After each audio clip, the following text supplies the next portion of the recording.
오늘 우리에게 주시는 하나님의 말씀 보도록 하겠습니다. 창세기 22장 1절로 19절까지 말씀입니다.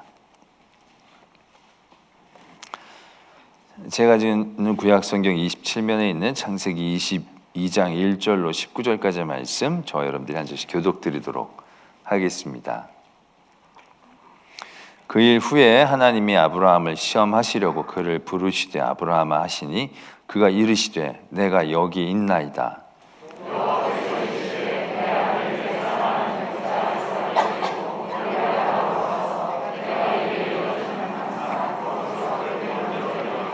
아브라함이 아침에 일찍이 일어나 나귀의 안장을 지우고 두 종과 그의 아들 이삭을 데리고 번제에 쓸 나무를 쪼개어 가지고 떠나 하나님이 자기에게 일러주신 곳으로 가더라.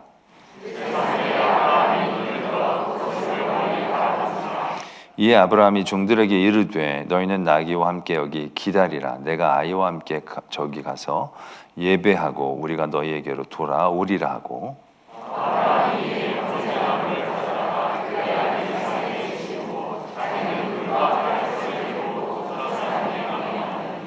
이삭이 그 아버지 아브라함에게 말하여 이르되 내 아버지여 하니 그가 이르되 내 아들아 내가 여기 있노라. 이삭이 이르되 불과 나무는 있거니와 번제할 어린 양은 어디 있나이까?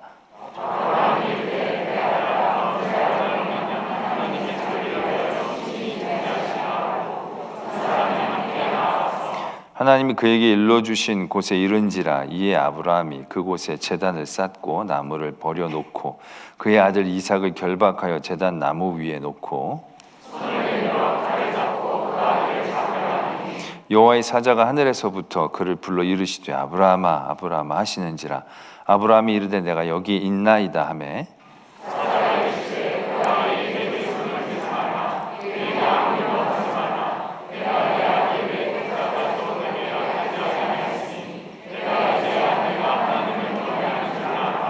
아브라함이 눈을 들어 살펴본즉 한 순양이 뒤에 있는데 뿔이 수풀에 걸려 있는지라. 아브라함이 가서 그 순양을 가져다가 아들을 대신하여 번제로 드렸더라.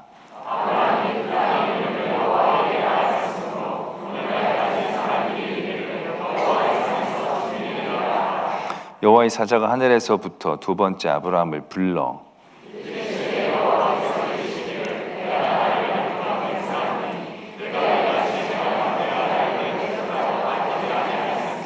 내가 내게 큰 복을 주고 내 씨가 크게 번성하여 하늘의 별과 같고 바닷가의 모래와 같게 하리니 내 씨가 그 대적의 성문을 차지하리라.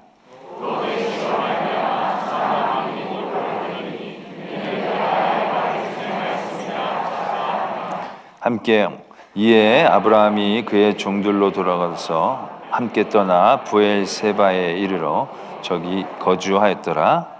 아멘. 하나님의 말씀입니다. 오늘 우리는 아주 유명한 사건 하나를 바라보게 됩니다.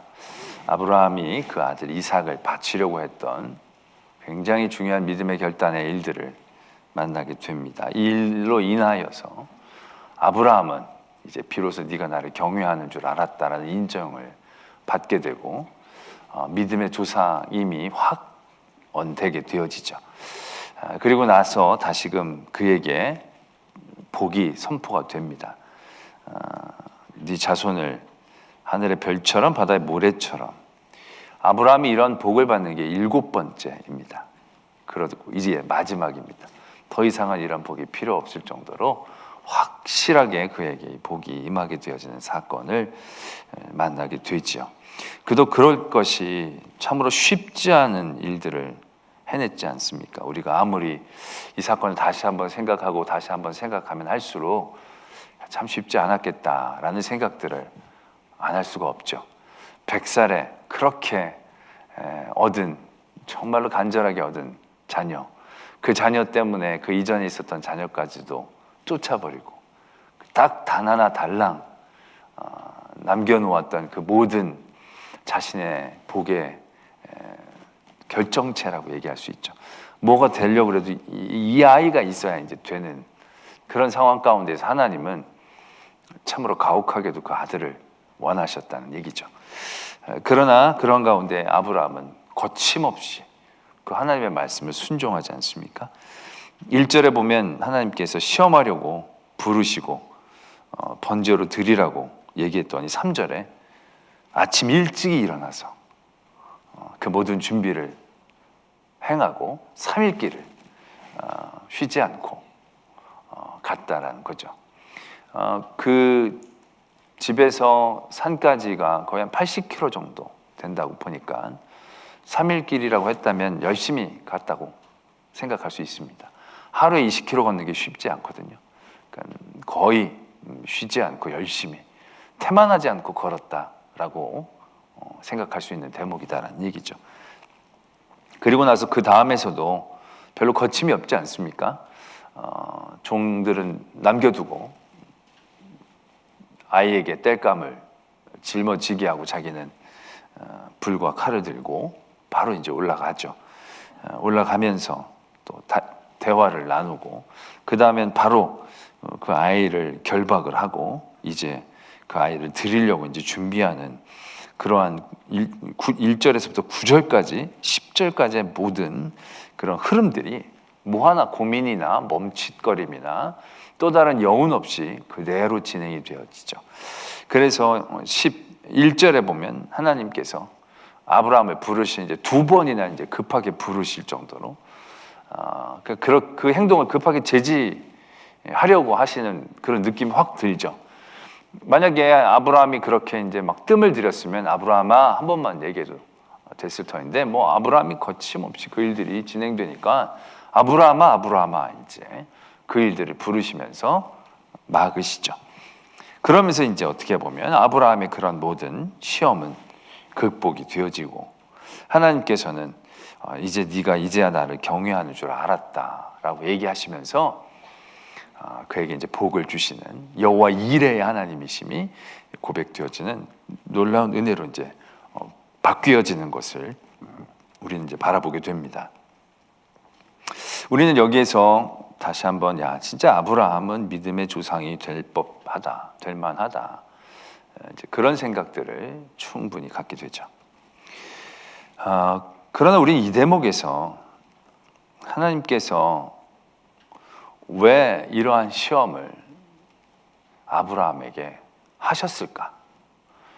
이러한 시험이 하나님 편에서는 어떠한 의미를 갖게 되는 것일까라는 고민들을 해보게 됩니다. 신학적으로는 이 사건의 중요한 의미로 이삭이 제물로 바쳐졌을 때 반항하지 않고 순종한 그 대목에서 우리는 예수님께서 그가 십자가에 제물로 나가셨을 때 마치 어린 양처럼 반항하지 않고 순종하며 나아갔던 그러한 일들을 연상하죠. 그래서 이것이 그 일에 말하자면 표상이다라고 얘기를 하는 거죠. 메시아 되신 예수 그리스도의 모습 그대로가 이삭을 통하여 이미 우리들에게 예표되어지고 있다라는 얘기죠. 아울러서 아들 그 이삭도 아끼지 않으려고 했던 하나님을 향한 아브라함의 마음이라는 것이 역으로 우리가 이해해 보게 된다면 그 아들 독생자 예수 그리스도도 우리에게 아끼지 아니했던 하나님의 마음이라는 것이 결국 아브라함이 하나님을 향하였던 그런 마음같이 하나님이 우리를 향하였던 그 마음의 깊이였다라는 사실들을 우리는 이제 깨달을 수 있어야 한다는 것이죠. 이런 어떤 메시아적인 어떤 일들의 굉장히 분명한 예표 중에 하나로 이 사건을 들고 있다는 얘기죠. 그렇다고 한다면 더욱더 이 시험은 아브라함이 긴가민가를 시험하는 그런 시험이라기보다는 어떻게 보면 하나님 쪽에 더 큰 의미를 두어야 하는 시험이 아닐까라는 생각을 해보게 되는 거죠. 그래서 우리는 이 시험을 통해서 우리가 하나님 앞에 갖고 있는 여러 가지의 말하자면 오해들을 풀어낼 수 있어야 된다는 거죠. 우리는 이 사건을 바라보면서 이런 생각들을 가지게 될 때가 있습니다. 하나님을 향한 어떠한 약간의 두려움들을 갖게 되죠. 왜? 하나님은 결국은 우리가 가장 소중하게 여기는 그것을 원하시는 하나님이 아닐까. 어떻게 보면 이 아브라함에게 있어서 아킬레스건이라고 얘기할 수 있는 부분은 딱 이삭 하나일 것입니다. 다른 모든 것들은 하나님 앞에 다 드릴 수가 있어도 최후까지 드리지 못하는 마지막 한 개의 약점, 신앙적인 약점이 이삭이라고 생각할 수 있을 것입니다. 우리들이. 하나님은 그걸 너무 잘 알고 계셨고, 그래서 그 이삭을 건드려서 아브라함을 시험하시고 싶으셨다라고 생각할 수 있는 거죠. 그래서 우리들이 그러한 막연한 두려움들을 가지게 될 때가 적지 않습니다. 하나님이 내 소중한 것을 원하시는 그런 하나님. 그래서 우리가 그러한 모든 부분들에 대해서 내 소중한 것들에 대한 일말의 두려움과 공포들을 갖게 될 때가 있다는 거죠. 하나님이 그걸 내어놓으라고 하면 어떡하나. 그래서 부모들이 막 기도할 때도 자녀의 기도할 때 움찔할 때가 있다는 거죠. 하나님이 자녀를 요구하시면 어떡할까. 그래서 자녀를 위해서 기도할 때도 굉장히 그런 부분들에 대한 막연한 두려움들을 갖는다는 얘기들이 적지 않습니다. 왜냐하면 우리 자녀가 잘 되게 해주십시오 이렇게 기도하다 보면 하나님이 그래 주의 종이 되게 하라 이런 음성을 주시면 되게 자기는 그게 아닌 것 같은데 하나님 자기가 잘 되는 거라고 하면 주의 종이 되는 게 제일 잘 되는 게 아니냐고 그러면서 이제 그쪽으로 보내라고 그러실까 봐 두려워가지고 그런 기도들이 내가 드려질 때 굉장히 말하자면 수비적으로 잘 되는 걸 굉장히 구체적으로 얘기한다는 거죠. 이 아이가 돈을 잘 벌어서 교회 헌금을 많이 내면서 잘하는 쪽으로 잘 되기를 원합니다라던가 공부를 잘해가지고 얘가 사회적으로도 굉장히 인정을 받아서 하나님 앞에 영광을 굉장히 그런 식으로 하나님이 굉장히 우리에게 소중한 것들을 요구하시면서 시험하시는 하나님, 이제 그런 하나님으로 우리가 받아들일 때가 적지 않아 있다라는 얘기죠. 그러나 여러분, 이 시험은 하나님께서 아브라함에게 소중한 것들을 요구하는 시험, 그런 시험으로 이해하기보다는 아브라함에게 더 하나님의 큰 은혜를 확언해 주시기 위해 주시는 시험이다라고 얘기를 하는 게 더 맞는 표현이지 않는가라는 생각을 하게 됩니다. 무슨 얘기냐 하면 여기서 12절에 하나님께서 이제 아브라함이 그 일들을 거침없이 행하거든요. 행하니까 이제 하나님이 그걸 딱 멈추시고 난 다음에 이렇게 이제 말씀을 하시는 대목이 있습니다. 네가 네 아들 네 독자까지도 나에게 아끼지 아니하였으니 내가 이제야 네가 하나님을 경외하는 줄 아노라. 이렇게 이제 이야기를 합니다. 이건 엄밀히 얘기하자면 하나님의 사자가 이렇게 얘기를 하는 겁니다. 하나님의 사자가 네가 네 아들 독자까지도 아끼지 않은 거를 내가 봤기 때문에 이제 네가 하나님을 경외하는 줄을 내가 안다. 엄밀히 말하면 이건 하나님이 아는 게 아니고 그 사자가 이제 알게 됐다는 얘기예요. 우리가 이 대목이 이제 하나님이 시험해 보고 이제 네가 나를 잘 사랑하는구나. 그걸 이제 하나님이 아시는 대목처럼 이해를 하려고 할 때가 많이 있는데 뉘앙스가 굉장히 다른 겁니다. 솔직히 하나님이 아브라함이 하나님을 이만큼 사랑하는 줄을 모르고 계셨다? 이렇게 이야기하는 게 더 웃기는 거예요.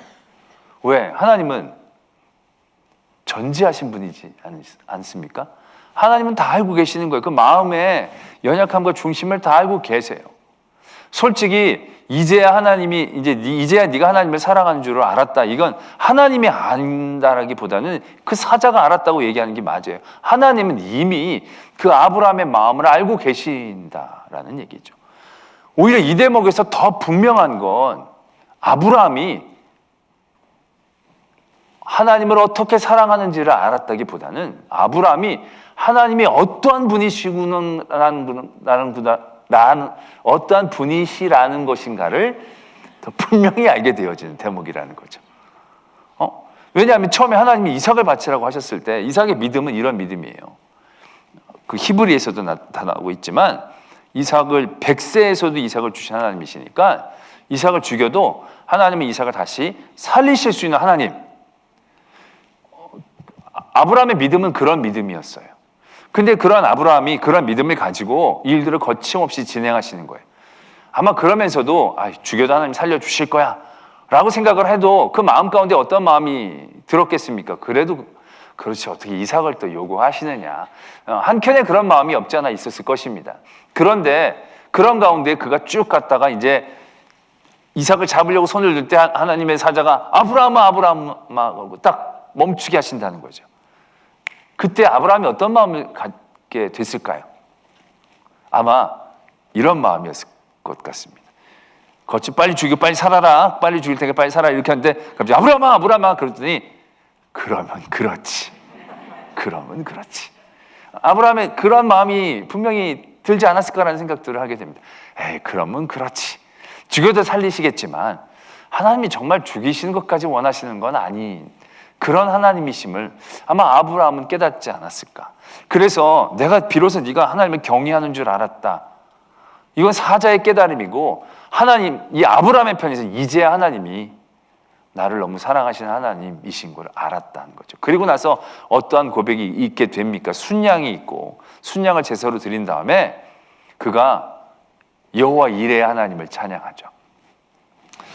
여호와 이레의 하나님을 우리는 이 사건을 통해서 이해하게 된다면 이삭 대신 순양을 미리 예비하신 그런 하나님으로 이해할 것입니다.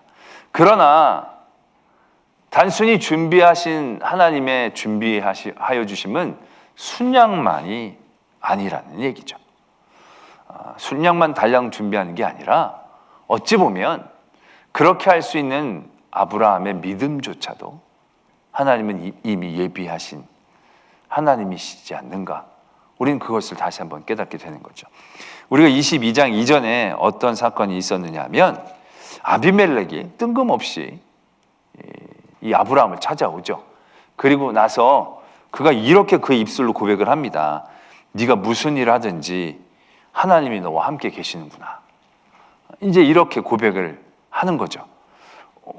갑자기 뭘 더 그런 게 없었는데 이 사람이 와서 얘기를 하는 거죠. 그러니 이 아브라함의 마음 가운데서는 그와 함께 하신 하나님이 얼마나 더 확실하게 이제 그가 느끼는 것뿐만이 아니라 제3자가 그를 보면서도 그게 느껴질 정도로 그를 향한 하나님의 은혜가 분명하기 때문에 아브라함의 믿음은 아마 더욱더 굳건해지지 않았을까 생각해 보게 된다는 거죠. 그리고 그 이전에는 어떤 사건이 있었느냐 하면 결국 이 이삭이 젖을 뗄 무렵에 이스마엘이 이삭을 가지고 막 놀리는 것을 보고 사라가 막 내어 쫓으라고 얘기를 하죠. 그때 하나님께서 이스마엘을 내어 쫓으라 얘기하십니다. 굉장히 이제 아브라함은 고민을 했죠.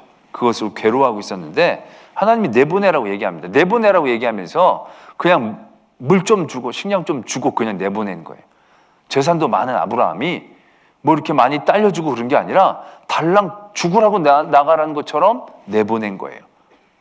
이건 어떻게 보면 이삭을 드리는 예행 연습과도 같은 일이었을 것입니다.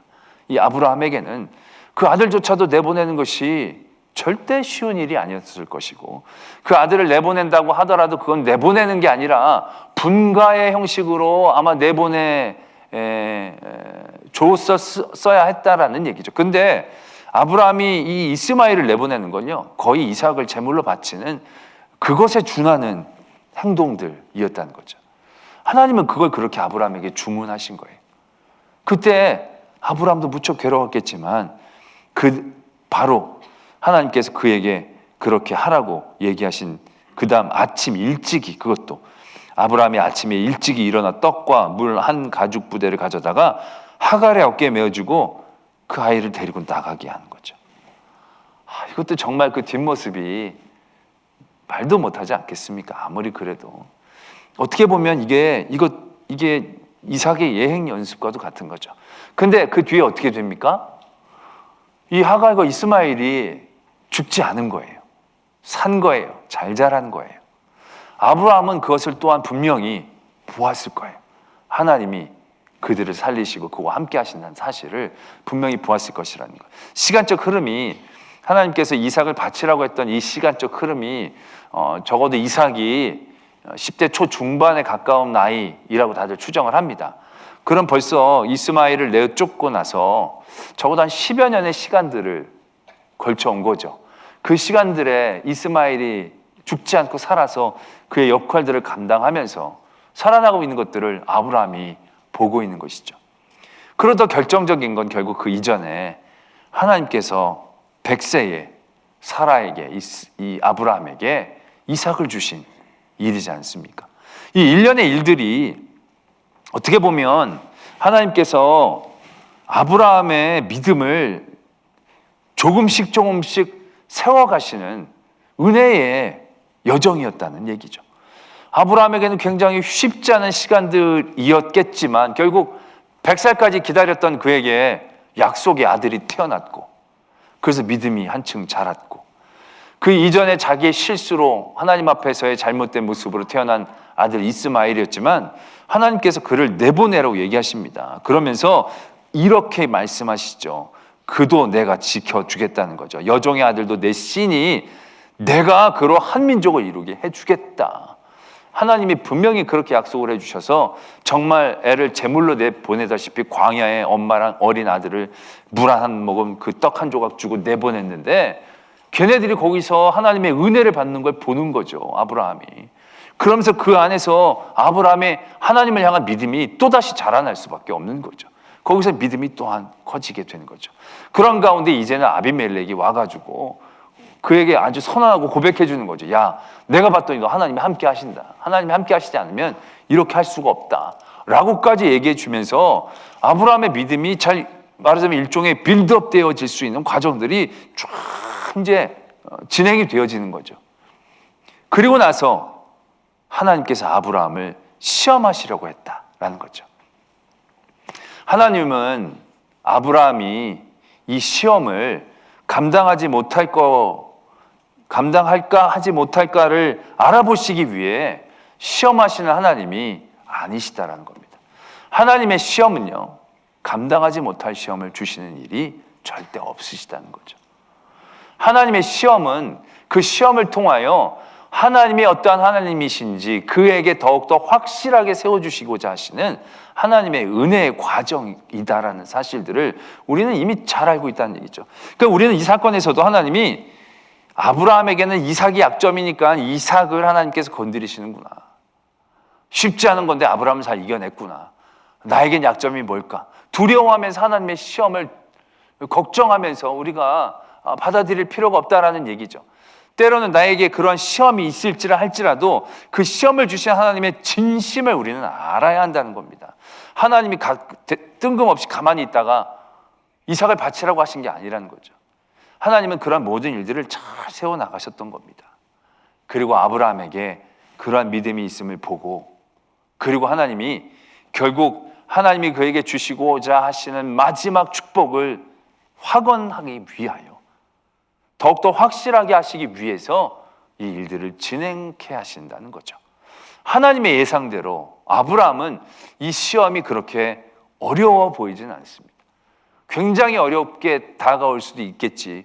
그런 말씀을 듣고 하루만 더 이 아이랑 지내다가 가면 안 되겠습니까? 뭐 이런 생각들을 수없이 많이 할 수도 있겠지만 아브라함은 절대로 그러지 않죠. 바로 이스마엘을 그 다음날 아침에 바로 내어 쫓듯이 바로 그 아침에 일찍 일어나서 이 이삭을 데리고 가는, 그리고 거침없이 그 행보를 이어가는 그러한 아브라함의 모습을 바라보는 거죠.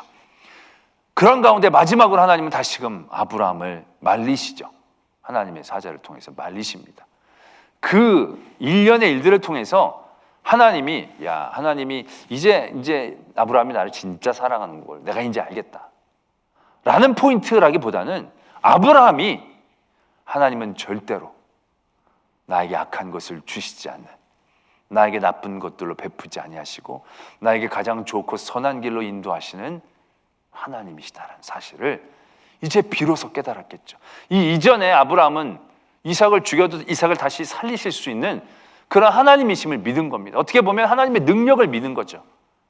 그러나 이 시점에서 아브라함이 깨닫는 하나님은 능력의 하나님을 뛰어넘는 사랑의 하나님인 거죠.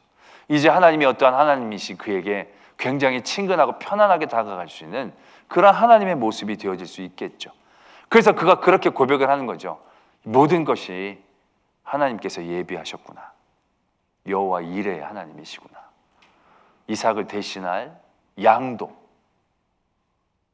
또한 이러한 시험을 감당할 수 있는 내 믿음도 하나님께서 예비하시고 세우시는 그런 하나님이시다라는 사실들을 다시 한번 깨달을 수 있는 대목, 이지 않겠는가? 라는 생각들을 해보게 됩니다. 그러니까 이 시험을 통해서 하나님이 아브라함이 나를 이제 진짜 사랑하는구나를 깨닫게 되어진 시험이 아니라 아브라함이 하나님은 정녕 이러한 여호와 이레의 하나님이시구나를 깨닫게 되어지는 그러한 시험이었다는 사실을 우리는 깨달아야 한다는 것입니다. 아브라함을 달아본 것이 아니라 아브라함을 세우시기 위한 시험, 아브라함을 더욱더 온전한 믿음의 자리로 올리시려는 그러한 시험, 능력의 하나님을 뛰어넘어 그 능력의 하나님이 사랑의 하나님이심을 깨닫고 고백할 수 있게 하는 그러한 시험이었다는 사실들을 우리는 다시 한번 바라보게 되는 거죠. 그러니까 하나님이 약점을 노리신 게 아니라 그에게 그것까지도 품고 그것까지도 안으시는 하나님, 이삭을 바치게 하시는 하나님이 아니라 이삭을 보호하시는 하나님, 이삭의 재물을 미리 예비하시는 하나님, 절대로 그러한 것들로 우리를 시험 들게 하시는 하나님이 아니시다라는 것을 깨닫게 하는 그러한 하나님이시다라는 것을 우리는 분명히 깨달아야 한다는 것이죠. 많은 이단 비스무리한 분들이 그들의 말하자면 신도들을 장악하고 주장하는 그런 가운데 이러한 대목들을 약간 공포스럽게 다가가게 하는 경우들이 적지 않은 거죠. 하나님은 사랑의 하나님이지만 무서운 하나님이야. 듣지 않으면 반드시 하나님은 그걸 원하실 거야. 너에게도 그 이삭을 남겨두면 하나님은 그 이삭을 원하실 거야. 이삭도 다 내어놓고 그런 거 다 없애야, 약점이 없어야 돼. 그래야 하나님 제대로 경외하는 거고 하나님의 복을 받을 수 있는 거야 라고 얘기하면서 끊임없이 뭔가 일종의 두려움을 통하여 우리의 믿음의 자리에 있게 하려는 경우들이 적지 않은 거죠. 많은 이단들이요, 다 그러한 쪽으로 일종의 교인들을 우리가 말하면 가스라이팅을 하고 있는 거죠. 끊임없이 너 이거 나가면 너 죽어, 이거 안 하면 죽어, 여기서 벗어나면 넌 완전히 악에 빠져, 그러면서 굉장히 일종의 어떤 그러한 쪽으로 다 사람들을 몰아가죠. 하나님이 우리에게 신앙을 주시고 믿음을 주시는 것은 평안을 주시기 위함입니다. 샬롬입니다. 샬롬. 그런데 그러한 하나님의 큰 은혜의 자리에서 우리는 그 일들이 이루어지고 그 일들을 방해하려는 모든 세상의 비슷한 결의 모습들을 통해서 하나님을 굉장히 무섭고 공포스럽게, 하나님이 늘 우리를 달아보시는 그런 하나님으로 여겨질 때가 많죠. 그러면서 우리가 믿음의 생활을 말하자면 더 굳건히 해나가는 어떠한 동기부여가 되어질 수도 있겠지만 정말로 중요한 그 믿음의 핵심은 거기에서 결국 우리가 넘어서는 거죠. 어떻게 보면 이삭을 드리지 않으면 더 끔찍하기 때문에 이삭을 드리는 아브라함의 믿음일 수 있겠죠. 그러나 하나님은 그런 아브라함의 믿음을 넘어서기를 원하시는 거죠. 이삭을 원하시는 하나님이 아니시다라는 거죠. 하나님을 사랑하는 하나님을 원하시는 거죠. 그리고 하나님을 사랑함으로 그 마음 가운데 하나님의 샬롬이 임하기를 원하시는 하나님이시다라는 사실들. 그래서 여호와 이레라는 말씀이 얼마나 좋습니까? 주님 내 길 예비하시니 나 기뻐합니다. 나 찬송합니다. 그러한 하나님을 오늘 우리는 또한 대하게 되어진다는 것이죠. 그리고 나서 여호와의 사자가 하늘에서부터 두 번째 아브라함을 불러 이르시되, 그때부터 막 폭포수 같은 은혜가 지금 또 쏟아지는 거죠. 일곱 번째로 말씀하신 약속들이 쏟아지는 겁니다. 저는 늘 그런 생각들을 좀 못되게 해본 적이 있습니다. 하나님이 약속을 이전까지도 해주신 거거든요. 이 똑같은 약속을. 근데 만약에 아브라함이 이삭을 더디게 하고 이 시험에 못 넘어갔으면 그러면 끝인가? 라는 생각들을 해보게 되는 거죠. 왜냐하면 약속을 6번이나 해줬는데 이삭 하나 안 드리는 것 때문에 무효라고 얘기하시면서 너 이제 네 씨도 없고 네 그것도 없어, 너는 별도 아니야, 뭐래도 아니야 라고 하신다면 그 이전까지 막 그 짐승 사이로 왔다 갔다 하시고 막 이런 그 확실하게 언약을 맺어주시고 해주신 약속이라는 게 그게 늘 불안한 약속이 되는 거잖아요. 우리가 약속을 받지만 살다가 하나라도 삐끗하면 그냥 다 날아가는 그런 약속이면 되게 우리가 어렵지 않겠는가라는 생각들을 해보게 되는 거죠. 나만 왜 못된 사람처럼 그렇게, 전혀 자신들은 그런 생각을 해본 적도 없다는 듯이 그렇게 순진한 표정을 짓고 계시니까 참 감사하긴 한데요. 그런 생각이 들 때가 있는 거죠. 근데 그런 생각이 못된 생각입니다. 왜요? 하나님은 약속하신 분이고 그 약속을 더욱더 확실하게 해주시기 위해 이렇게 아브라함을 세워주신 하나님이라는 거죠. 이 시험은 아브라함에게 이 복을 줄까 말까를 결정하는 시험이 아니라 아브라함에게 이 복을 더욱더 복되게, 이 복을 더욱더 온전하게 누리게 해주시기 위하여 하나님이 아브라함을 세우시는 그런 과정이었다는 거죠. 그러니까 여기서 안 지켰으면 안 주셨을까? 이런 가정 자체가 잘못된 가정이라는 겁니다. 하나님은 약속하셨고 그 약속을 지키신 하나님이세요. 하나님이 이 땅에 메시아를 보내주시겠다고 약속을 하셨죠. 그런데 그 안에 우리들의 삶은 그 약속을 받을 만한 충분한 하나님 앞에서 의로운 자리가 되지 못했어요. 그러나 하나님은 우리와 상관없이 하나님의 약속을 지키신 하나님이세요. 그래서 예수 그리스도를 우리에게 보내주신 하나님이신 거예요. 그리고 그 예수 그리스도를 통해 약속을 지키지 못한 우리의 어리석음과 연약함을 다시금 붙잡아 주시고 회복시켜 주시는 그 하나님이 우리 하나님이신 거예요.